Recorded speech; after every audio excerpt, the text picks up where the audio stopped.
ಶ್ರೀ ಗುರುಭ್ಯೋ ನಮಃ. ಇವತ್ತು ಜಗನ್ನಾಥದಾಸರ ಆರಾಧನೆ ದಿವಸ. ಹರಿಕಥಾಮೃತಸಾರದ 120ನೇ ಭಾಗವನ್ನು ನಾವು ಶ್ರವಣ ಮಾಡಬೇಕು. 21ನೆಯ ಆವೇಶಾವತಾರ ಸಂಧಿಯ 16ನೇ ಪದ್ಯ ಕಳೆದ ದಿವಸ ಕೊನೆಗೊಂಡಿತ್ತು. ಒಟ್ಟಾರೆ ಪದ್ಯಗಳಲ್ಲಿ 625ನೇ ಪದ್ಯ. ಇವತ್ತು 626ನೇ ಪದ್ಯ ಮತ್ತು ಈ ಸಂಧಿಯ 17ನೇ ಪದ್ಯ. ಇದನ್ನು ಈಗ ಶ್ರವಣ ಮಾಡಬೇಕು.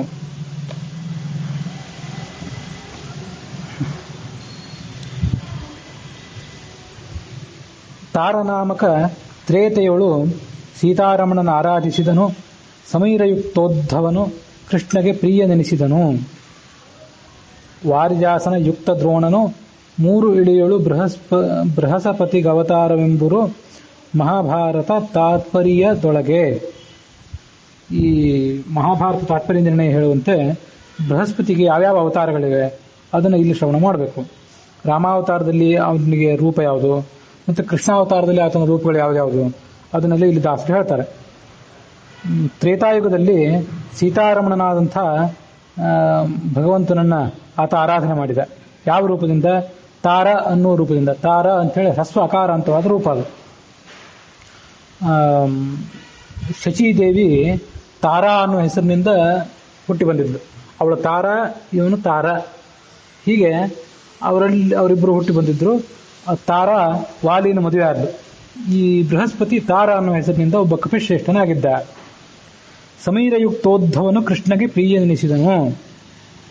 ಇನ್ನು ಕೃಷ್ಣಾವತಾರದಲ್ಲಿ ಇದೇ ಬೃಹಸ್ಪತಿನೇ ಮತ್ತೆ 2 ರೂಪಗಳನ್ನು ತಾಳಿದ. ಒಂದು ಉದ್ಧವನ ರೂಪ, ಮತ್ತೊಂದು ದ್ರೋಣನ ರೂಪ. ಆ ಉದ್ಧವನ ರೂಪ ಏನಿದೆ ಅದು ಸಮೀರಯುಕ್ತನಾದಂಥ ಉದ್ಧವ. ಅವನಲ್ಲಿ ವಾಯುವಿನ ಆವೇಶ ಇತ್ತು. ಹಾಗಾಗಿ ಮಹಾಜ್ಞಾನಿಯಾಗಿದ್ದ ಅವನು.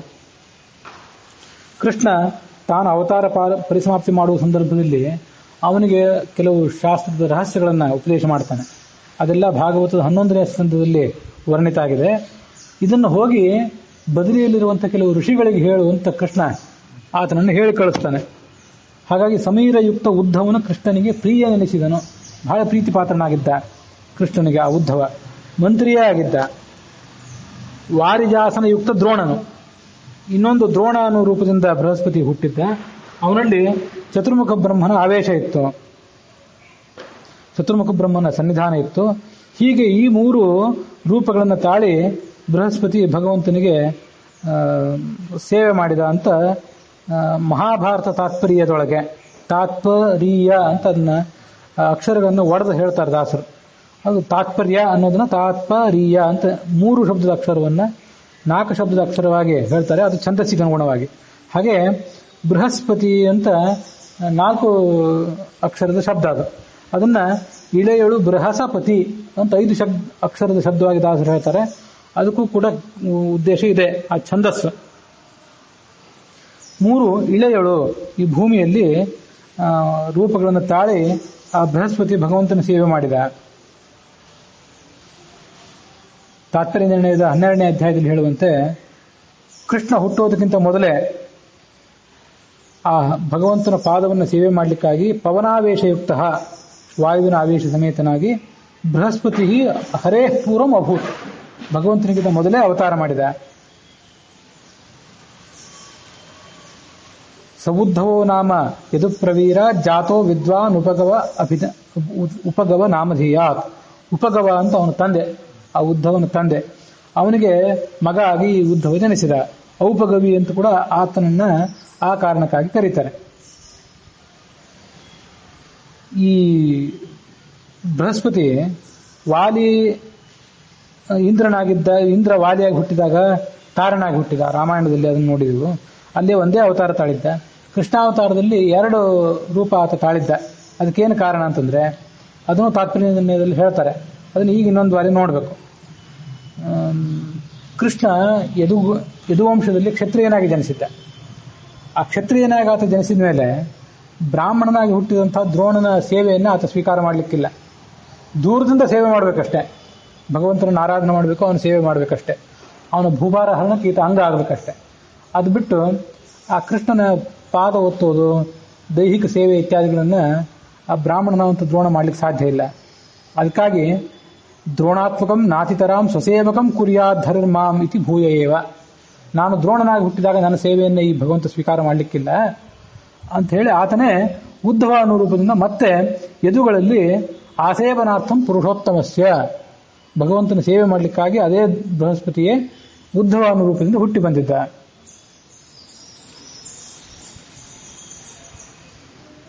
ಬೃಹಸ್ಪತೇ ತಾರಃ, ಬೃಹಸ್ಪತಿ ತಾರಃ ಅಂತ ಮಹಾಭಾರತ ತಾತ್ಪರ್ಯ ನಿರ್ಣಯದಲ್ಲಿ 3ನೇ ಅಧ್ಯಾಯದ 68ನೇ ಶ್ಲೋಕ. ಬೃಹಸ್ಪತಿಯೇ ತಾರನಾಗಿ ಹುಟ್ಟಿದ್ದ.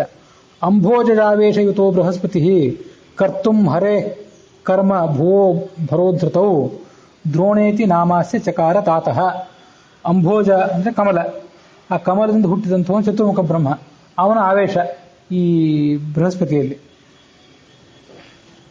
ಹೀಗೆ ಆ ಬೃಹಸ್ಪತಿ ಭಗವಂತನಿಗೆ ಒಂದು ಸಹಾಯ ಮಾಡಬೇಕು, ಅವನ ಕಾರ್ಯದಲ್ಲಿ ನಾವು ಅಂಗ ಮಾಡಬೇಕು, ಅಂಗ ಆಗಬೇಕು. ಅದೇನು ಅಂತಂದ್ರೆ ಭುವಃ ಭರೋಧೃತವು, ಭೂಭಾರಹರಣ ಅನ್ನುವಂಥ ದೊಡ್ಡ ಕಾರ್ಯಕ್ಕಾಗಿ ಭಗವಂತ ಹುಟ್ಟಿದ್ದಾನೆ, ಅವತಾರ ಮಾಡಿದ್ದಾನೆ. ಅವನ ಕಾರ್ಯದಲ್ಲಿ ನಾವು ಕೂಡ ಒಂದು ಅವತಾರ ಮಾಡಿ ನಮ್ಮ ಯಥಾಶಕ್ತಿ ಸೇವೆಯನ್ನು ಮಾಡಬೇಕು ಅಂತ ಬೃಹಸ್ಪತಿ ಹುಟ್ಟಿದ್ದ. ಅವನು ದ್ರೋಣನಾಗಿ ಹುಟ್ಟಿದ್ದ. ಅವನಿಗೆ ಇದೇ ಭಗವಂತನೇ ಪರಶುರಾಮನ ರೂಪದಿಂದ ಎಲ್ಲಾ ಶಸ್ತ್ರಗಳನ್ನ ಮತ್ತು ಶಾಸ್ತ್ರಗಳನ್ನು ಕೂಡ ಕಲಿಸಿದ್ದ. ದೊಡ್ಡ ವಿದ್ವಾಂಸ ಆಗಿದ್ದ ಅವನು ದ್ರೋಣ. ಯಾಕೆ ಕಲಿಸಿದ್ದ ಅಂತಂದ್ರೆ ಇವನನ್ನ ಒಳ್ಳೆಯ ಅಸ್ತ್ರಜ್ಞನನ್ನಾಗಿ ಮಾಡಿಬಿಟ್ರೆ ಇವನ ಹತ್ತಿರವೇ ಕೌರವರು, ಪಾಂಡವರು ಮತ್ತು ಉಳಿದೆಲ್ಲ ರಾಜಕುಮಾರರು ವಿದ್ಯಾಭ್ಯಾಸಕ್ಕಾಗಿ ಬರ್ತಾರೆ. ಹಾಗಾಗಿ ಅಸ್ತ್ರವಿದ್ಯಾ, ಶಸ್ತ್ರವಿದ್ಯಾ ಇದನ್ನ ಇವನ ಮೂಲಕ ಕಲಿತು ಅವರೆಲ್ಲ ದರ್ಪಿಷ್ಠರು, ಉನ್ಮತ್ತರು ಆಗ್ತಾರೆ. ಆಗ ಅವ್ರ ನಡುವೆ ಕಲಹ ಆಗಬಹುದು. ಕೈಯಲ್ಲಿ ಅಸ್ತ್ರಶಸ್ತ್ರ ಏನೂ ಇಲ್ಲದೆ ಹೋದ್ರೆ ಅವರಿಗೆ ಆ ಯುದ್ಧ ಮಾಡುವಂತ ಉತ್ಸಾಹ, ಆ ಶಕ್ತಿ ಬರೋದಿಲ್ಲ. ಅದಕ್ಕಾಗಿ ಅವರಿಗೆಲ್ಲ ಯುದ್ಧ ಮಾಡ್ಲಿಕ್ಕೆ ಬೇಕಾದಂತ ತರಬೇತಿಯನ್ನು ಕೊಡ್ಲಿಕ್ಕಾಗಿ ಇವನನ್ನು ಕಳಿಸಿದ. ಇವನು ಅಲ್ಲಿಯೂ ದೇವಗುರುನೇ, ಮೂಲದಲ್ಲೂ ದೇವಗುರು, ಇಲ್ಲಿ ಹುಟ್ಟಿದಾಗಲೂ ದೇವತಾಂಶ ಸಂಭೂತರಾದಂಥ ಇವರಿಗೆಲ್ಲರೂ ಗುರುವೇ ಆಗಿದ್ದ. ಸಮೀರ ಅಂದ್ರೆ ಮುಖ್ಯ ಪ್ರಾಣ. ಅವನಿಂದ ಯುಕ್ತನಾದಂಥ ಉದ್ಧವ ಕೃಷ್ಣನಿಗೆ ಪ್ರಿಯ ಅಂತ ಅನಿಸ್ಕೊಂಡ. ತಾರನಾಮಕ ತ್ರೇತೆಯಳು ಸೀತಾರಮಣನ ಆರಾಧಿಸಿದನು. ಸಮೀರಯುಕ್ತೋದ್ಧವನು ಕೃಷ್ಣನಿಗೆ ಪ್ರಿಯ ಎನಿಸಿದನು. ಪ್ರಿಯ ಅಂತ ಮಾಡಿದ್ರೆ ಅದು ಛಂದಸ್ಸಿಗೆ ಹೊಂದುತ್ತದೆ, ಅದಕ್ಕೆ ದೀರ್ಘ ಮಾಡಿರ್ತಾರೆ. ಬರೀ ಛಂದಸ್ಸಿಗೆ ಹೊಂದುತ್ತದೆ ಅಂತಲ್ಲ, ದೀರ್ಘ ಯಾವಾಗಲೂ ಬರೋದು ಯಾಕೆ ಅಂತಂದ್ರೆ ದೀರ್ಘ ಅಂದ್ರೆ ಹ್ರಸ್ವಕ್ಕಿಂತ ಹೆಚ್ಚಿಂದು. ಪ್ರಿಯನಿಗಿಂತ ಪ್ರಿಯ ಹೆಚ್ಚಿನವನು, ಸಾಮಾನ್ಯ ಪ್ರಿಯ ಅಲ್ಲ ಈ ಉದ್ಧವ, ಅತ್ಯಂತ ಪ್ರೀತಿ ಪಾತ್ರನಾದವನು ಅನ್ನೋ ಅರ್ಥದಲ್ಲಿ ಪ್ರಿಯ ಎನಿಸಿದನು. ಬೃಹಸ್ಪತಿಗೆ ಅವತಾರವೆಂಬರು ಮಹಾಭಾರತ ತಾತ್ಪರ್ಯದೊಳಗೆ. ಮುಂದೆ ಪ್ರವಾಹ, ವಾಯು, ಸೂರ್ಯ, ಚಂದ್ರ, ಯಮ ಇವರೆಲ್ಲರ ತಾರತಮ್ಯವನ್ನ ಈಗ ಹೇಳ್ತಾರೆ ಈ 18ನೇ ಪದ್ಯದಲ್ಲಿ. ಮನುಮುಖಾದ್ಯರಿಗಿಂತ ಪ್ರವಾಹ ಗುಣಗಳ ದ್ವಯ ನೀಚನೆನಿಸುವ ಇನ ಶಶಾಂಕರು. ಏನು ಪಾಠ?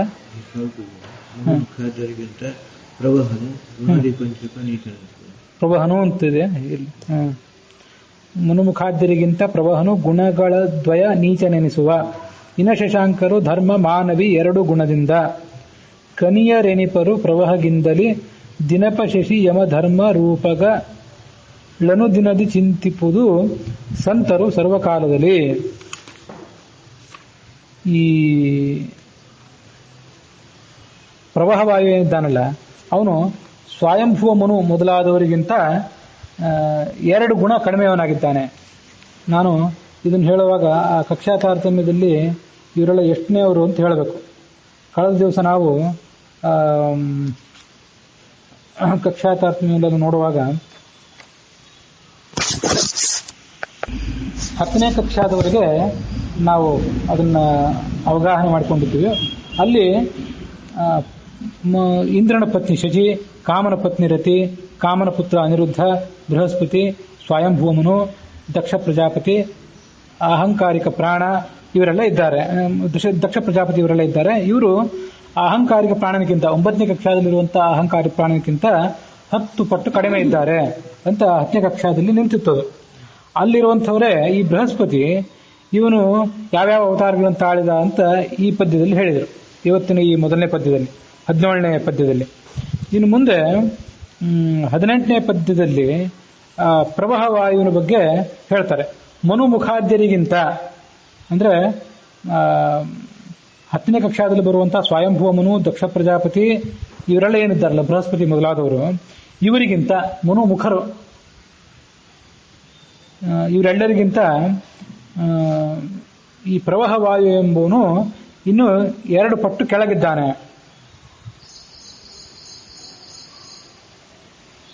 ಈ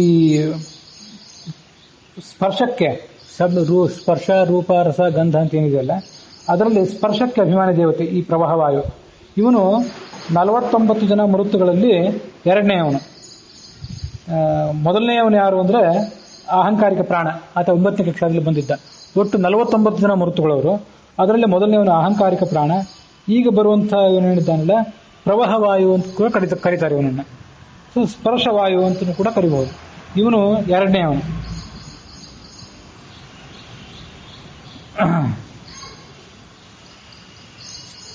ಮನುಮುಖಾದ್ಯರಿಗಿಂತ ಪ್ರವಾಹ ಅಥವಾ ಪ್ರವಾಹನು ಗುಣಗಳ ದ್ವಯ ನೀಚನೆಣಿಸುವನು, 2 ಪಟ್ಟು ಆತ ಕಡಿಮೆಯವನಾಗಿದ್ದಾನೆ.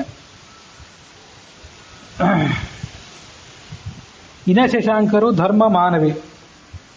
ಅವನ ಆ 11ನೇ ಕಕ್ಷಾದ ಬಳಿಕ 12ನೇ ಕಕ್ಷಾದಲ್ಲಿ ಇನ ಅಂದ್ರೆ ಸೂರ್ಯ, ಶಶಾಂಕ ಅಂತಂದ್ರೆ ಚಂದ್ರ, ಧರ್ಮ ಅಂದ್ರೆ ಯಮಧರ್ಮ, ಮತ್ತು ಮಾನವಿ ಅಂದ್ರೆ ಸ್ವಯಂಭೂಮನುವಿನ ಪತ್ನಿ ಶತರೂಪ ಅಂತ ಒಬ್ಬಳಿದ್ದಾಳೆ. ಇವರೆಲ್ಲ ಆ 12ನೇ ಕಕ್ಷಾದಲ್ಲಿದ್ದಾರೆ. 2 ಗುಣದಿಂದ ಕನಿಯರೆನಿಪರು, ಕನಿಯರು ಅಂದ್ರೆ ಕೆಳಗಿನವರು, ಈಗ 2 ಪಟ್ಟು ಅವರು ಕಡಿಮೆಯಾಗಿದ್ದಾರೆ. ಪ್ರವಾಹವಾಯುಗಿಂತ 2 ಗುಣ ಕಡಿಮೆಯವರಾಗಿದ್ದಾರೆ. ಇವರ ರೂಪಗಳನ್ನ ಅವರು ಯಾವ್ಯಾವ ರೂಪದಿಂದ ಅವತಾರ ಮಾಡಿದ್ರು ಅಂತ ಅನ್ನೋದನ್ನೆಲ್ಲ ಮುಂದಿನ ಪದ್ಯದಲ್ಲಿ ಜ್ಞಾನಿಗಳಾದವರು ಚಿಂತನೆ ಮಾಡಬೇಕು.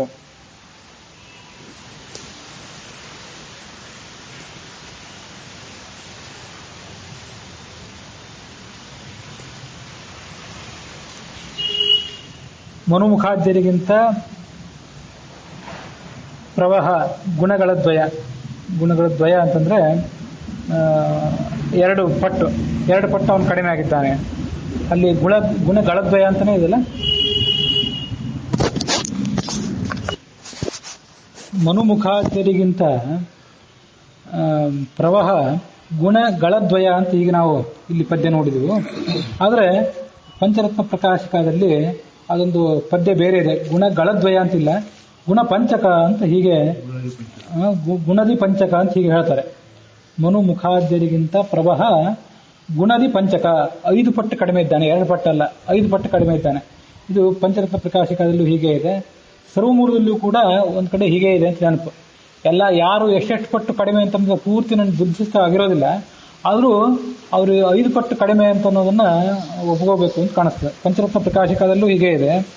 ಆಮೇಲೆ ಬನ್ನಂಜೆ ಗೋವಿಂದಾಚಾರ್ಯರು ತಾತ್ಪರ್ಯ ತಮ್ಮ ಎಲ್ಲಾ ಗ್ರಂಥಗಳಲ್ಲಿ ಈ ತಾರತಮ್ಯ ಹೇಳಿರ್ತಾರೆ, ಅಲ್ಲೂ ಕೂಡ 5 ಗುಣ ಕಡಿಮೆ ಅಂತಾನೆ ಇದೆ. ಹೀಗೆ ಇಲ್ಲಿ 2 ಕಡೆ ಇರೋದು ನೋಡಿದ್ರೆ ಪಂಚರತ್ನ ಪ್ರಕಾಶಕದಲ್ಲಿ ಮತ್ತು ಗೋವಿಂದಾಚಾರ್ಯ ಹೇಳಿದ್ದು ಸರ್ವಮೂಲಕ್ಕೆ ಸಮ್ಮತ ಆಗಿದೆ. ಅದಕ್ಕನುಗುಣವಾಗಿ ಗುಣಗಳದ್ವಯ ಅಂತ ಅನ್ನೋದನ್ನ ಬಿಟ್ಟು ಗುಣದಿ ಪಂಚಕ ಅಂತ ಹೊಂದಿಸ್ಕೋಬೇಕು. ಹೀಗೆ ಗುಣದಿ ಪಂಚಕ ಅನ್ನೋ ಪಾಠನೇ ಶುದ್ಧ. 5 ಪಟ್ಟು ಅವರು ಕಡಿಮೆ ಆಗಿದ್ದಾರೆ, 5 ಪಟ್ಟು ಕಡಿಮೆ ಆಗಿದ್ದಾನೆ ಈ ಪ್ರವಾಹವಾಯು ಅಂತ ಅದನ್ನ ತಿಳ್ಕೊಳ್ಬೇಕು. ಅದಾದ ಬಳಿಕ ಇನ ಶಶಾಂಕರು ಧರ್ಮ ಮಾನವಿ. ಇನ ಅಂದ್ರೆ ಸೂರ್ಯ, ಈಗಾಗಲೇ ಹೇಳಿದಂತೆ.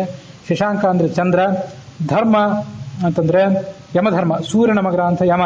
ಆಮೇಲೆ ಮಾನವಿ ಅಂತಂದ್ರೆ ಮನುವಿನ ಪತ್ನಿ ಅನ್ನೋ ಅರ್ಥದಲ್ಲಿ ಅವಳನ್ನು ಮಾನವಿ ಅಂತ ಕರೀತಾರೆ. ಅವರು 2 ಪಟ್ಟು ಕಡಿಮೆ ಆಗಿದ್ದಾರೆ. ಹೀಗೆ ಇದು ಈ ಸಂಗತಿ ಏನಿದೆ ಸರ್ವ ಮೂಲಕ ಹೊಂದುತ್ತದೆ. ಛಾಂದೋಗ್ಯ ಭಾಷ್ಯ ಇತ್ಯಾದಿ ಕಡೆಗಳಲ್ಲೆಲ್ಲ ಯುವಸ್ವಾನ್ ನಾಮಕ ಸೂರ್ಯೋ ಮಾನವಿ ಯಮುನಾ ತ್ರಿಪೌ ಸನಾದಿಭ್ಯೋ ಅಧಮೌ ಕಿಂಚಿತ ಭೂತವಾಯು ತಥೈವಚ ಅಂತ ಹೀಗೆ ಇದು ಛಾಂದೋಗ್ಯ ಭಾಷ್ಯದಲ್ಲಿ ನನಗೆ ನೋಡಿದ್ದಂತಿದೆ. ಹೀಗೆ 2 ಪಟ್ಟು ಅವರು ಕಡಿಮೆ ಆಗಿದ್ದಾರೆ 2 ಗುಣದಿಂದ. ಕನಿಯರೆಣಿಪರು ಪ್ರವಾಹಗಿಂತಲಿ, ಪ್ರವಾಹವಾಗಿಂತ 2 ಪಟ್ಟು ಅವರು ಕಡಿಮೆ ಆಗಿದ್ದಾರೆ. ದಿನಪ ಶಶಿ ಯಮಧರ್ಮ ರೂಪಗಳನ್ನು ಅನುದಿನದಿ ಚಿಂತಿಪುದು. ಯಾವತ್ತೂ ಕೂಡ ಸಂತರು ಜ್ಞಾನಿಗಳಾದವರು ಎಲ್ಲಾ ಕಾಲದಲ್ಲೂ ಕೂಡ ಚಿಂತನೆ ಮಾಡಬೇಕು. ಮರುತನಾವೇಶಯುತ ಧರ್ಮಜ ಕರಡೆ ವಿದುರನು ಸತ್ಯಜಿತು ಈ 2 ಧರ್ಮನ ರೂಪ ಬ್ರಹ್ಮ ವಿಷ್ಟ ಸುಗ್ರೀವ ಹರಿಯ ರೂಪ ವಿಷ್ಟಕರ್ಣನು ತರಣಿಗೆರಡವತಾರ ಚಂದ್ರಮ ಸುರಪನಾವೇಶಯುತ ಅಂಗದ ನೆನೆಸಿಕೊಳ್ಳುತ್ತಿಪ್ಪ. ಯಮಧರ್ಮನ ಬಗ್ಗೆ ಈಗ ಮೊದಲು ಹೇಳ್ತಾರೆ. ಯಮಧರ್ಮ ಯಾವ್ಯಾವ ರೂಪವನ್ನು ತಾಳಿದ ಅಂತ. ಮೊದಲನೇದಾಗಿ ಮರುತನಾವೇಶ. ಮರುತ ಅಂದರೆ ಮುಖ್ಯ ಪ್ರಾಣ. ಅವನ ಆವೇಶದಿಂದ ಕೂಡಿದಂಥ ಯುಧಿಷ್ಠಿರ. ಮುಖ್ಯ ಪ್ರಾಣನ ಆವೇಶ ಯುಧಿಷ್ಠಿರನ ಒಬ್ಬನೊಳಗೆ ಅಲ್ಲ, ಎಲ್ಲ ಪಾಂಡವರಲ್ಲೂ ಇತ್ತು. ಒಂದೊಂದು ರೂಪದಿಂದ ಒಂದೊಂದು ಕಡೆ. ಧರ್ಮದ ರೂಪದಿಂದ ಒಬ್ಬನಲ್ಲಿ, ಸೌಂದರ್ಯದ ರೂಪದಿಂದ ಮತ್ತೊಬ್ಬರಲ್ಲಿ, ನೀತಿ ಧರ್ಮದ ರೂಪದಿಂದ ಇನ್ನೊಬ್ಬರಲ್ಲಿ ಅಂತ ಹೀಗೆಲ್ಲ ಹಿಂದೆ ನಿರ್ಣಯದಲ್ಲಿ ಬಂದಿತ್ತು. ಹೀಗೆ ಮರುತನ ಆವೇಶದಿಂದ ಕೂಡಿದಂಥ ಧರ್ಮರಾಜ. ಅದಾದ ಬಳಿಕ ಕರಡಿ ಅಂತಂದರೆ ಜಾಂಬವಾನ್. ಆ ಜಾಂಬವಂತನು ಕೂಡ ಯಮನ ಅವತಾರನೆ. ಕರಡಿ. ಮುಂದೆ ವಿದುರ. ಅದೇ ಇವೆಲ್ಲವೂ ಕೂಡ ಅದ್ರ ಈ ಜಾಂಬವಾನೊಬ್ಬನ್ನು ಹೊರತುಪಡಿಸಿದರೆ ಉಳಿದದ್ದೆರಡು ಕೃಷ್ಣಾವತಾರದ ರೂಪಗಳು. ಆ ಜಾಂಬವಂತನ ರೂಪ ರಾಮಾವತಾರದಲ್ಲೂ ಇತ್ತು, ಕೃಷ್ಣಾವತಾರದ ರೂಪದಲ್ಲೂ ಕೂಡ ಇತ್ತು. ವಿದುರನು ಸತ್ಯಜಿತ್. ಸತ್ಯಜಿತ್ ಅನ್ನುವಂಥ ಇಂದ್ರ. ಈ ಯಮ ಸತ್ಯಜಿತ್ ಅನ್ನುವ ಹೆಸರನ್ನು ತಾಳಿ ಹಿಂದೊಂದು ಮನ್ವಂತರಕ್ಕೆ ಇಂದ್ರನಾಗಿದ್ದ. ಪರಮಾತ್ಮ, ವಾಯುದೇವ, ಯಮ, ನಕುಲ ಸಹದೇವರು ಮತ್ತೆ ಈಗಿನ ಪುರಂದರ ಇವರೆಲ್ಲರೂ ಕೂಡ ಒಂದೊಂದು ಮನ್ವಂತರಕ್ಕೆ ಇಂದ್ರರಾಗಿದ್ರು ಅಂತ ಹೀಗಿದೆ. ಹಾಗಾಗಿ ಅವರು ಸತ್ಯಜಿತ್ ಅಂತಂದ್ರೆ ಒಬ್ಬ ಇಂದ್ರ ಅವನು. ಸತ್ಯಜಿತು ಈರೆರಡು ಧರ್ಮನ ರೂಪ. ಹೀಗೆ ಒಟ್ಟು 4 ಯಮಧರ್ಮನ ಅವತಾರಗಳಿವು. ಈರು 2 ಅಂದರೆ 2+2 ಧರ್ಮನ ರೂಪ. ಇನ್ನು ಸುಗ್ರೀವ, ಅವನ ಬಗ್ಗೆ ಹೇಳ್ತಾರೆ. ಸುಗ್ರೀವ ಅಂದರೆ ಸೂರ್ಯ. ಯಮ ಆಯಿತು, ಸೂರ್ಯ ಆಯಿತು, ಚಂದ್ರ. ಈ ಇಷ್ಟು 3 ಇದೆ ನಮ್ಮ ಎದುರಿಗೀಗ. ಅದರಲ್ಲಿ ಸೂರ್ಯನ ಬಗ್ಗೆ ಹೇಳ್ತಾರೆ. ಬ್ರಹ್ಮಾವಿಷ್ಟ ಸುಗ್ರೀವ. ಬ್ರಹ್ಮನ ಆವೇಶದಿಂದ ಕೂಡಿದಂಥ ಸುಗ್ರೀವ. ಆತ ಭೂಲೋಕದಲ್ಲಿ ರಾಮಾವತಾರದಲ್ಲಿ ಹುಟ್ಟಿದ್ದ. ಮತ್ತೆ ಭಗವಂತನ ಸನ್ನಿಧಾನದಿಂದ ಕೂಡಿದಂಥ ಕರ್ಣ. ಕರ್ಣ ಅಷ್ಟು ಮಹಾಪರಾಕ್ರಮಿ ಆಗಲಿಕ್ಕೆ ಭಗವಂತನ ಸನ್ನಿಧಾನ ಅವನಲ್ಲಿದ್ದದ್ದು ಒಂದು ಕಾರಣ. ಇವೆರಡು ಸೂರ್ಯನ ಅವತಾರಗಳು. ಚಂದ್ರ ಇಂದ್ರನ ಆವೇಶದಿಂದ ಕೂಡಿದವನಾಗಿ ಅಂಗದ ಅನ್ನೋ ಹೆಸರಿನಿಂದ ಆ ವಾಲಿಗೆ ಮಗನಾಗಿ ಹುಟ್ಟಿದ. ತಾತ್ಪರ್ಯ ನಿರ್ಣಯದ 3ನೇ ಅಧ್ಯಾಯದ 67ನೇ ಶ್ಲೋಕದಲ್ಲಿ ಯಯೇವ ಸೂರ್ಯಾತ್ ಪುನರೇವ ಸಂಜ್ಞೆಯ ನಾಮ್ನಾ ಯಮೋ ದಕ್ಷಿಣ ದಿಕ್ಪ ಆಸೀತ್. ದಕ್ಷಿಣ ದಿಕ್ಕಿನ ಅಧಿಪತಿಯಾದಂಥ ಸೂರ್ಯನಿಂದ ಸಂಜ್ಞೆಯಲ್ಲಿ ಹುಟ್ಟಿದಂಥ ಈ ಯಮ ಏನಿದ್ದಾನೆ ಅವನೇ ಜಾಂಬವಾನ್. ಚತುರ್ಮುಖ ಬ್ರಹ್ಮನಿಂದ ಇದೇ ಯಮನೇ ಹುಟ್ಟಿದ್ದ. ಬಹಳ ಹಿಂದೆ ಹುಟ್ಟಿದ್ದ. ಈ ಕಪಿಗಳೆಲ್ಲ ಹುಟ್ಟೋದಕ್ಕಿಂತ ಮುಂಚೆನೇ ಕರಡಿ ರಾಜನಾದಂಥ ಜಾಂಬವಂತ ಹುಟ್ಟಿದ್ದ. ವಾಮನಾವತಾರ ಕಾಲದಲ್ಲಿ ಕೂಡ ಅವನಿದ್ದ. ವಾಮನಾವತಾರ, ಆಮೇಲೆ ಪರಶುರಾಮಾವತಾರ, ಮುಂದೆ ರಾಮಾವತಾರ. ಹೀಗೆ ವಾಮನಾವತಾರ ಕಾಲದಲ್ಲಿ ಕೂಡ ಅವನಿದ್ದ ಅಂತ ವರ್ಣನೆ ಬರ್ತದೆ. ಬ್ರಹ್ಮೋದ್ಭವ ಸೋಮ ಉದಾಸ್ಯ ಸೂನೋಹೋ ಅತೇರಭೂತ್ ಸೋಂಗದ ಏವ ಜಾತಃ.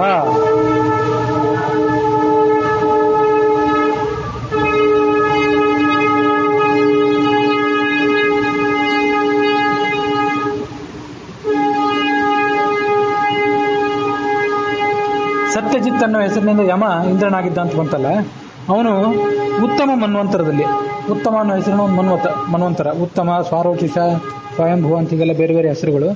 ಅದರಲ್ಲಿ ಉತ್ತಮ ಅನ್ನುವ ಮನ್ವಂತರದಲ್ಲಿ ಈ ಸತ್ಯಜಿತ್ ಅನ್ನೋ ಹೆಸರಿನಿಂದ ಯಮ ಇಂದ್ರನಾಗಿದ್ದ.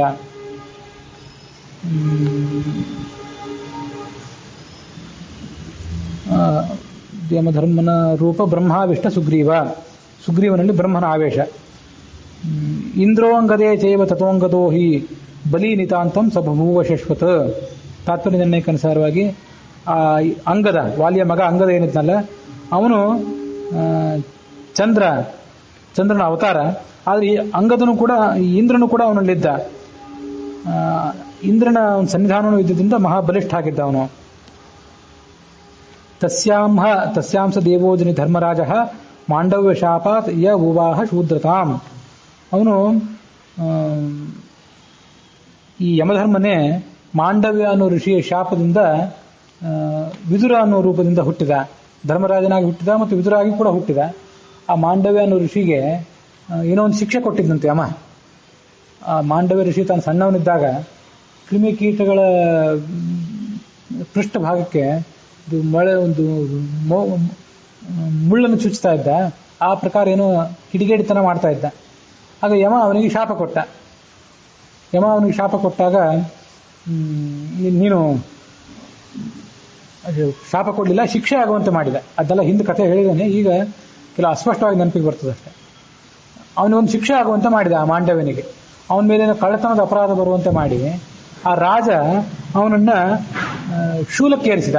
ಶೂಲಕ್ಕೇರಿಸೋದು ಅಂತಂದ್ರೆ ಬೆನ್ನ ಹುರಿಗೆ ಹೊಂದಿಕೊಂಡು ಆ ಶರೀರದ ಒಳಗೆ ಒಂದು ಚೂಪಾದಂತಹ ಈಟಿ ಅಂತದ್ದು, ಕಬ್ಬಿಣದ ಒಂದು ಚೂಪಾದಂಥ ಈಟಿ, ಅದರ ಮೇಲೆ ಇವನು ಕೂಡಿಸಿ ಬಿಡ್ತಾರೆ.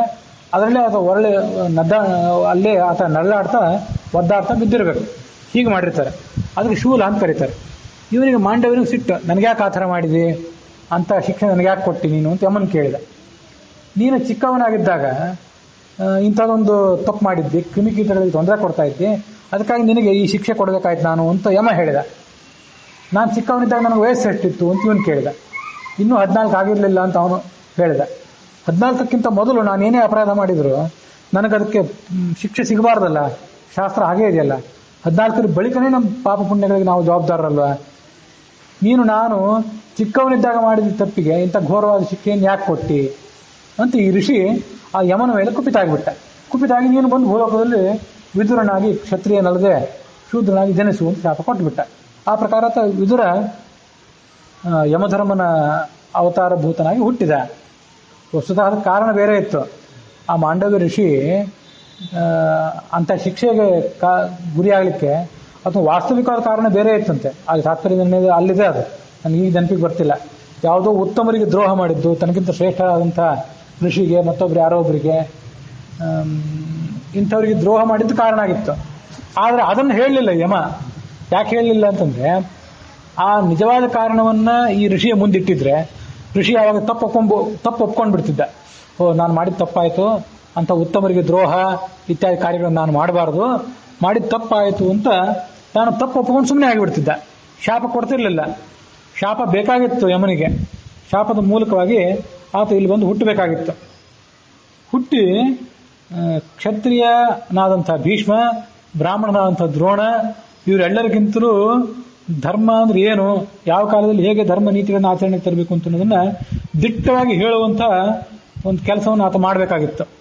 ಆತನ ಮೂಲಕ ಭಗವಂತ ಆಗ ಮಾಡಿಸ್ಬೇಕಾಗಿತ್ತು. ಅದಕ್ಕಾಗಿ ಬೇಕಂತೆ ಶಾಪ ಬರುವಂತೆ ಮಾಡಿದ. ವಾಸ್ತವಿಕವಾದ ಕಾರಣ ಹೇಳಲಿಲ್ಲ, ತಪ್ಪಾದ ಕಾರಣ ಹೇಳಿಬಿಟ್ಟ. ನೀ ಕೊಟ್ಟಿದ ಕಾರಣ ಸರಿ ಇಲ್ಲ ಅಂತ ಅವನು ಶಾಪ ಕೊಟ್ಟ ಋಷಿ.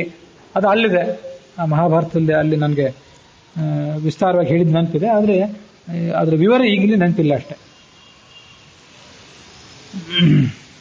ಮಾಂಡವ್ಯ ಶಾಪಾದ ಯ ಉಭಾಹ ಶೂದ್ರತಾಮ್ ಅಂತ 11ನೇ ಅಧ್ಯಾಯದಲ್ಲಿ.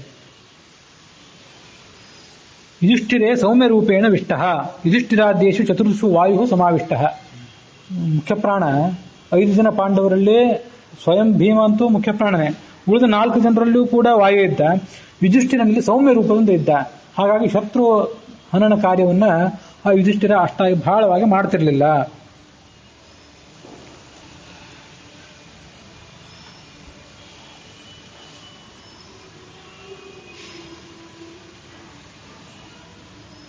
ಹೀಗೆ ಇದು ಅವರೆಲ್ಲ ಅವತಾರಗಳು.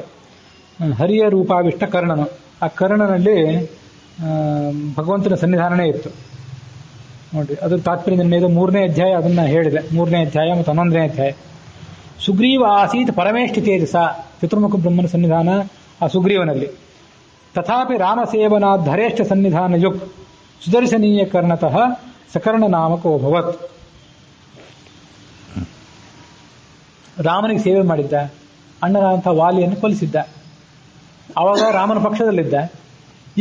ಈಗ ಅದೇ ರಾಮನ ಅವತಾರನಾದಂಥ ಕೃಷ್ಣನಿಗೆ ವಿರುದ್ಧವಾಗಿ ಆತ ತನ್ನ ಜೀವನ ನಡೆಸಿದ.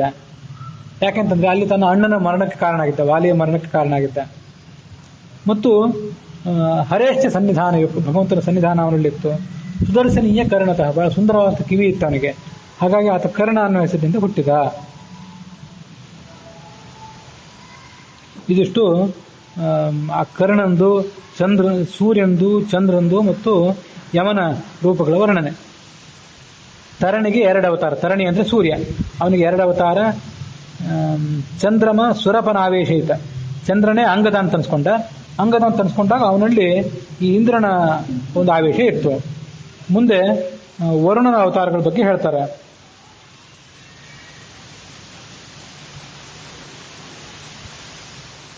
ಈ ವರ್ಣನ ಅವತಾರಕ್ಕಿಂತ ಹೇಳೋದಕ್ಕಿಂತ ಮೊದಲು ಇದನ್ನು ಹೀಗೆ ತಿಳ್ಕೊಳ್ಬೇಕು. 12ನೇ ಕಕ್ಷಾದಲ್ಲಿರುವಂತಹ ಚಂದ್ರ, ಇಂದ್ರ, ಸೂರ್ಯ ಇವರೆಲ್ಲರೂ ಕೂಡ 11ನೇ ಕಕ್ಷಾದಲ್ಲಿರುವಂತಹ ಪ್ರವಾಹವಾಯುವಿಗಿಂತ 2 ಪಟ್ಟು ಕಡಿಮೆ ಇದ್ದಾರೆ.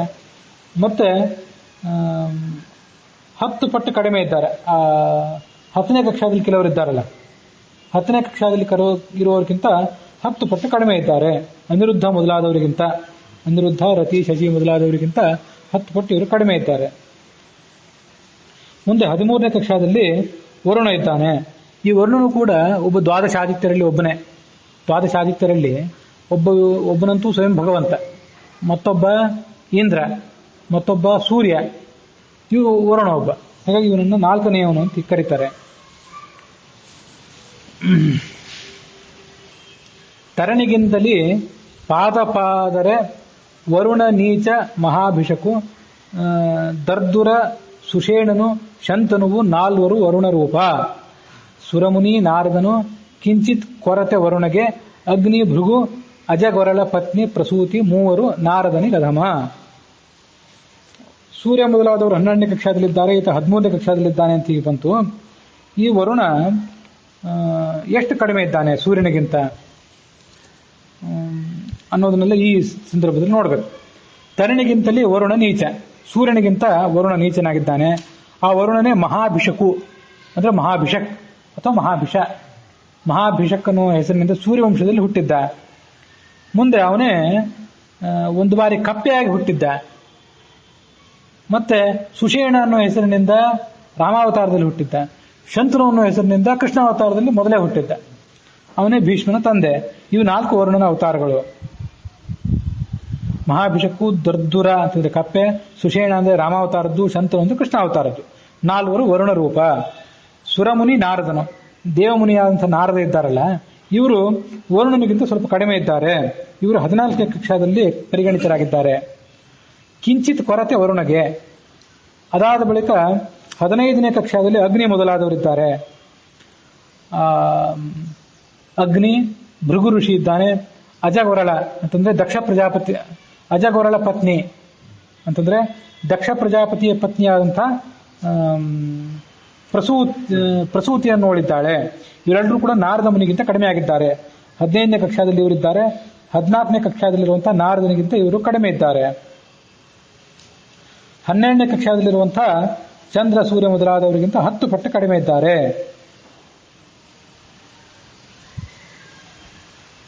ಅಜಗೊರಳ ಪತ್ನಿ ಪ್ರಸೂತಿ. ಇಲ್ಲಿ ಒಂದು ಸಂಗತಿ, ಈ ಅನುವಾದದಲ್ಲಿ ಕೆಲವು ತಪ್ಪುಗಳಾಗಿವೆ, ಅದನ್ನು ಹೇಳ್ತೇನೆ, ನೀವು ಗಮನಿಸಿದ್ರೆ ಆಯ್ತು.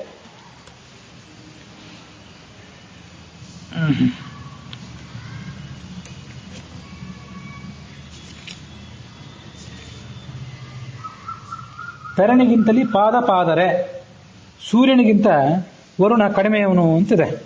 ಸೂರ್ಯನಿಗಿಂತ ವರುಣ ಕಡಿಮೆಯವನು ಅಂತಂದ್ರೆ ಎಷ್ಟು ಕಡಿಮೆಯವನು? ಇಲ್ಲೊಂದು ಕನ್ನಡದ ಅನುವಾದದಲ್ಲಿ 1/4 ಅಂಶ, 1/4 ಪಟ್ಟು ಕಡಿಮೆ ಅಂತ ಹೀಗಿದೆ.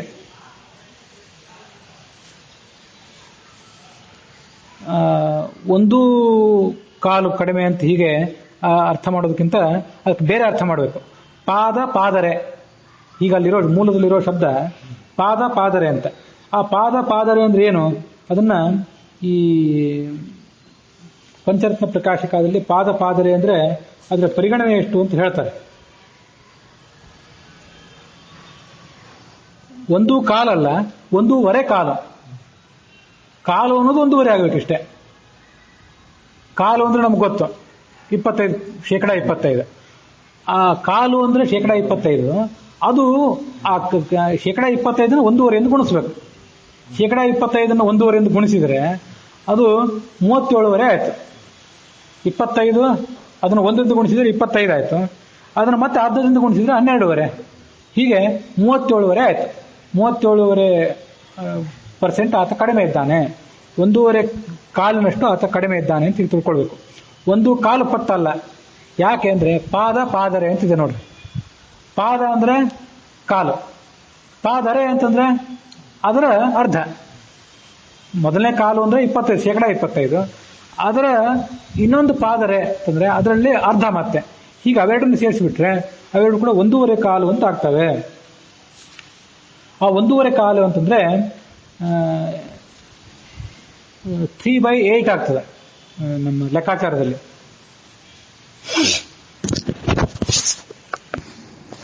ಪಂಚರತ್ನ ಪ್ರಕಾಶಿಕಾದಲ್ಲಿ ಅದನ್ನ 8/3 ಭಾಗ ಅಂತ ಹೀಗೆ ಹೇಳಿದ್ದಾರೆ. ಹಾಗಾಗಿ ರೂಪಾಯಿಯನ್ನು 16 ಭಾಗ ಮಾಡಿದರೆ ಅದು 6.25 ಆಯಿತು. ಆ 6.25 ದಶಾಂಶವನ್ನು 16ರಿಂದ ಗುಣಿಸಿದ್ರೆ 100 ಆಗ್ತದೆ. ಹೀಗೆ ಆ ರೂಪಾಯಿಯನ್ನು 16 ಭಾಗ ಮಾಡಿದಾಗ ಈ ಲೆಕ್ಕ ಆಯಿತು. ರೂಪಾಯಿಯನ್ನು ಕೇವಲ 8 ಭಾಗ ಮಾಡಿದಾಗ, ಯಾಕಂದ್ರೆ ಇವರು 8 ಮೂರಾಂಶ ಅಂತ ಹೇಳ್ತಾರೆ, 8 ಮೂರಾಂಶ ಅಂತಂದಾಗ ಆ 6 ಇದ್ದದ್ದು 12 ಆಗಿದೆ ಅಷ್ಟೇ. ಹೀಗೆ 12.5 ಆಗಿದೆ. ಆ 3 ಭಾಗ, 8ರಲ್ಲಿ 3 ಭಾಗ ಅಂತಂದ್ರೆ ಆ 12.5ಯನ್ನು 3ರಿಂದ ಗುಣಿಸ್ಬೇಕು. 12.5ಯನ್ನು 3ರಿಂದ ಗುಣಿಸಿಬಿಟ್ರೆ ಅದು 37.5. ಹೀಗೆ 37.5%, 37.5% ಸೂರ್ಯನಿಗಿಂತ ವರುಣ ಕಡಿಮೆ ಆಗಿದ್ದಾನೆ.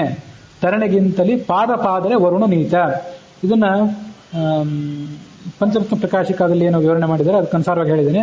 ಮತ್ತು ಅದು ಪಾದ ಮತ್ತು ಪಾದರೆ, ಪಾದ ಪ್ಲಸ್ ಪಾದರೆ, ಆ ದಾಸರ ಒಕ್ಕಣಿಗೂ ಕೂಡ ಅದು ಹೊಂದ್ಕೋತದೆ. ಇಲ್ಲದೇ ಇದ್ರೆ ಒಂದು ಕಾಲು ಅಂತ ತಿಳ್ಕೊಂಡ್ಬಿಟ್ರೆ ಒಂದು ಕಾಲು ಅನ್ನೋ ಅರ್ಥವನ್ನ ಆ ಪಾದರೆ ಅನ್ನೋ ಶಬ್ದದಿಂದ ತೆಗಿಲಿಕ್ಕೆ ಬರೋದಿಲ್ಲ. 1.25 ಅನ್ನೋದನ್ನ ಪಾದರೆ ಅನ್ನೋ ಶಬ್ದದಿಂದ ಹೊರಗೆ ತೆಗಿಲಿಕ್ಕೆ ಬರೋದಿಲ್ಲ ಆ ಅರ್ಥ. ಹಾಗಾಗಿ ಅದನ್ನು ಬಿಟ್ಟು ಬಿಡ್ಬೇಕು. ಇದು ಒಂದು ಅರ್ಥವನ್ನು ತಿದ್ದುಪಡಿ ಮಾಡ್ಕೊಳ್ರಿ. ಮತ್ತೊಂದು, ಅಲ್ಲಿ ವರುಣಗೆ ಭೃಗು ಅಜಗೋರಳ ಪತ್ನಿ ಪ್ರಸೂತಿ ಅಂತ ಹೀಗಿದೆ. ಅಜಗೋರಳ ಪತ್ನಿ ಪ್ರಸೂತಿ ಅಂತ ಹೀಗಿದೆಯಲ್ಲ, ಅಜಗೋರಳನ ಪತ್ನಿ ಒಬ್ಳು ಬೇರೆ ಇದ್ದಾಳೆ. ಈ ಕನ್ನಡದ ಅನುವಾದದಲ್ಲಿ ದಕ್ಷ ಪ್ರಜಾಪತಿಯ ಪತ್ನಿ ಆದಂತಹ ಪ್ರಸೂತಿ ಅಂತ ಹೇಳಿದ್ದಾರೆ. ದಕ್ಷ ಪ್ರಜಾಪತಿಯ ಪತ್ನಿ ಪ್ರಸೂತಿ ಅಲ್ಲ, ಪ್ರಸೂತಿ ಸ್ವಯಂಭೂ ಮನುವಿನ ಪತ್ನಿ. ದಕ್ಷ ಪ್ರಜಾಪತಿಯ ಪತ್ನಿ ಒಬ್ಳು ಬೇರೆ ಇದ್ದಾಳೆ. ಹಾಗಾಗಿ ಅವೆರಡನ್ನು ಪ್ರತ್ಯೇಕವಾಗಿ ತಗೊಳ್ಬೇಕು. ದಕ್ಷ ಪ್ರಜಾಪತಿ ಪತ್ನಿ ಸ್ವಯಂಭೂ ಮನುಪುತ್ರಿ ಪ್ರಸೂತಿಶ್ಚ. ಹೀಗೆ ಅವರಿಬ್ರು ಬೇರೆ ಬೇರೆಯವರು. ಅಜಗೋರಳ ಅಂತಂದ್ರೆ ದಕ್ಷ ಪ್ರಜಾಪತಿ. ಈ ದಕ್ಷನ ಯಜ್ಞ ಧ್ವಂಸ ಆಯ್ತಲ್ಲ, ದಕ್ಷ ರುದ್ರನಿಗೆ ಅವಮಾನ ಮಾಡಿದ, ಸತಿಯನ್ನು ಕರೀಲಿಲ್ಲ ಯಜ್ಞಕ್ಕೆ, ಈ ಶಿವನ ಪತ್ನಿಯನ್ನು. ಆ ಕರೀದೇ ಇದ್ರೂ ಕೂಡ ಸತಿ ಆ ಯಜ್ಞಕ್ಕೆ ಹೋದ್ಲು. ಯಜ್ಞಕ್ಕೆ ಹೋದಾಗ ಅವಳನ್ನು ಬಾ ಅಂತ ಆತ ಮಾತಾಡ್ಸಲಿಲ್ಲ ದಕ್ಷ ಪ್ರಜಾಪತಿ ಮಗಳನ್ನ. ಮಾತಾಡ್ತಿದ್ದಾಗ ಅವಳಿಗೆ ಬಹಳ ಅವಮಾನ ಆಗಿ ಅವಳು ಯೋಗಾಗ್ನಿಂದ ತನ್ನ ಶರೀರವನ್ನು ಸುಟ್ಟು ಭಸ್ಮ ಮಾಡ್ಕೊಂಡ್ಬಿಟ್ಲು. ಶಿವನಿಗೆ ಆ ಸುದ್ದಿ ಹೋಯ್ತು, ನೀನು ಈ ಯಜ್ಞಕ್ಕೆ ಹೋಗಬೇಡ ಅಂತ ಹೇಳಿದ್ದೆ ಹೆಂಡತಿಗೆ, ಆದರೂ ಹೋದ್ಲಲ್ಲ ಅಂತ ಅವನಿಗೆ ಸಿಟ್ಟು ಬಂದು ದುಃಖ ಆಗಿ ತನ್ನ ಜಟೆಯನ್ನು ಹಿಡಿದು ಅಪ್ಪಳಿಸಿದ. ಅದರಿಂದ ವೀರಭದ್ರ ಹುಟ್ಟಿದ. ವೀರಭದ್ರ ಹುಟ್ಟಿ ಈ ದಕ್ಷಿಣ ಯಜ್ಞ ಮಂಟಪಕ್ಕೆ ಬಂದು ದಕ್ಷಿಣ ಯಜ್ಞವನ್ನು ಧ್ವಂಸ ಮಾಡಿದ. ಅವನ ತಲೆ ಕಡ್ದಾದ್ಮೇಲೆ ಮುಂದೆ ಅಲ್ಲ ಅದೇನೋ ವಿಕೋಪಕ್ಕೆ ಹೋಗಿ ಕೊನೆಗೊಮ್ಮೆ ದೇವತೆಗಳ ಮಧ್ಯಸ್ಥಿಕೆ ಇತ್ಯಾದಿಗಳ ಮೂಲಕ ಅದು ಶಾಂತ ಆಯಿತು. ಆದರೆ ಯಜ್ಞ ಧ್ವಂಸ ನಡುವೆ ನಿಲ್ಲಬಾರ್ದಲ್ಲ, ಯಜ್ಞ ಮುಂದುವರಿಬೇಕು. ದಕ್ಷ ಪ್ರಜಾಪತಿ ಯಜಮಾನ. ಅದಕ್ಕಾಗಿ ಅವನಿಗೊಂದು ಅಜ ಅಂದ್ರೆ ಆಡಿನ ತಲೆಯನ್ನು ಅಂತಂದು ಹಚ್ಚಿದ್ರು ಅಂತ ಶಾಸ್ತ್ರದಲ್ಲಿದೆ. ಹಾಗಾಗಿ ಆತ ಅಜಗೊರಳ, ಅಜ ಶೀರ್ಷ. ಕೊರಳ ಅಂದ್ರೆ ಕಂಠ, ಬರೇ ಕಂಠ ಅಲ್ಲ, ಮುಖ ಕೂಡ. ಹೀಗೆ ಅವನು ದಕ್ಷ ಪ್ರಜಾಪತಿಯ ಪತ್ನಿ ಮತ್ತು ಪ್ರಸೂತಿ ಅವರಿಬ್ಬರು ಕೂಡ ಈ ಮೂವರು ನಾರದನಿಗಿಂತ ಕಡಿಮೆಯವರಾಗಿದ್ದಾರೆ.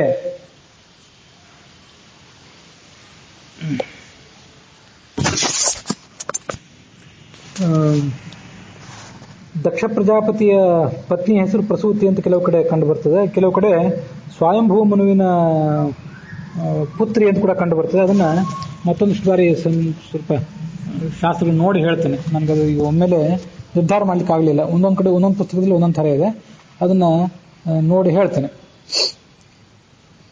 ಅಲ್ಲಿಗೆ ಈ ಆವೇಶಾವತಾರ ಸಂಧಿಯ ಅಂದರೆ 21ನೇ ಸಂಧಿಯ 20ನೆಯ ಶ್ಲೋಕ ಸಮಾಪ್ತಿಯನ್ನು ಕಂಡಿದೆ. ಒಟ್ಟಾರೆ ಶ್ಲೋಕಗಳಲ್ಲಿ 629ನೇ ಪದ್ಯ ಕೂಡ ಸಮಾಪ್ತಿಯನ್ನು ಕಂಡಿದೆ. ಇದು ಜಗನ್ನಾಥದಾಸರ ಅಂತರ್ಯಾಮಿಯಾಗಿರ್ತಕ್ಕಂಥ ಭಾರತೀಯ ಮುಖ್ಯ ಪ್ರಾಣಾಂತರ್ಗತನಾದಂತಹ ನರಸಿಂಹ ಅವರು ನರಸಿಂಹದೇವರನ್ನ ಪ್ರಾರ್ಥನೆ ಮಾಡಿಯೇ ಗ್ರಂಥವನ್ನು ಪ್ರಾರಂಭ ಮಾಡಿದ್ರು. ಹಾಗಾಗಿ ಅವನಿಗೆ ಇದು ಅರ್ಪಿತ ಆಗಬೇಕು. ಮುಂದಿನ ಬಾರಿ ಜಗನ್ನಾಥದಾಸರ ಆರಾಧನೆ ಬಂದಾಗ ನಾವು ಹರಿಕಥಾಮೃತ ಹೇಳ್ತಿರ್ತೀವಿ, ಇಲ್ಲ ನಿಶ್ಚಿತ ಇಲ್ಲ, ಬಹುತೇಕ ಮುಗಿದು ಹೋಗಿರ್ತದೆ. ಹಾಗಾಗಿ ಇವತ್ತು ನಾವು ಈಗ ಹೇಳ್ತಿರುವಂತಹ ಜಗನ್ನಾಥ ಈ ಹರಿಕಥಾಮೃತ ಏನಿದೆ ಅದು ಅವರಿಗೆ ಅರ್ಪಿತ ಆಗಬೇಕು. ಮತ್ತೆ ಅವರ ಮೂಲಕ, ದಾಸರ ಮೂಲಕ ನಮಗೆ ಭಗವಂತನ ಅನುಗ್ರಹ, ದಾಸರ ಮೂಲಕ ನಮಗೆ ಪಾಸಾನ ಆಗಬೇಕು. ನಾವು ದೊಡ್ಡ ವಂಶದಲ್ಲಿ ಹುಟ್ಟಿದೆವು, ನಮ್ಮ ಸಮಯ ಯಾರು, ನಮ್ಮಷ್ಟು ನೀವೇನು ಓದಿದ್ದೀರಿ, ಅಂತ ಯಾರನ್ನಾದ್ರೂ ಧಮಕಿ ಹಾಕುವಂತ ದುರಹಂಕಾರಗಳು ಇತ್ಯಾದಿ ಎಲ್ಲ ನಮ್ಮಿಂದ ಹೋಗ್ಬೇಕು. ಬಣ್ಣದ ಮಾತು, ಬಣ್ಣದ ವೇಷ, ಬೌದ್ಧಿಕ ದಬ್ಬಾಳಿಕೆ, ಇನ್ನೊಬ್ಬರ ಮೇಲೆ ಬೌದ್ಧಿಕವಾಗಿ ದಬ್ಬಾಳಿಕೆ ಮಾಡಿ ನಾ ಹೇಳಿದ್ದೇ ಸರಿ ಅನ್ನುವಂಥ ಪ್ರವೃತ್ತಿ, ಇವು ನಮ್ಮಿಂದ ಹೋಗ್ಬೇಕು. ಹೀಗೆಲ್ಲ ಪ್ರಾರ್ಥನೆ ಮಾಡ್ಲಿಕ್ಕೆ ಒಂದು ವಿಶೇಷ ಕಾರಣ ಇದೆ. ಹಾಗೆ ಅದು ದಾಸರ ಮೂಲಕ ಭಗವಂತನಿಗೆ ಪ್ರಾರ್ಥನೆ ಮಾಡಿದ್ದೇನೆ ಮತ್ತು ಆ ಭಗವಂತನಿಗೆ ಅರ್ಪಿತ ಆಗಲಿ ಎನ್ನುವಲ್ಲಿಗೆ ಇವತ್ತಿನ ಈ ಕಥಾಭಾಗ ಸಮಾಪ್ತಿಯನ್ನು ಕಂಡಿದೆ.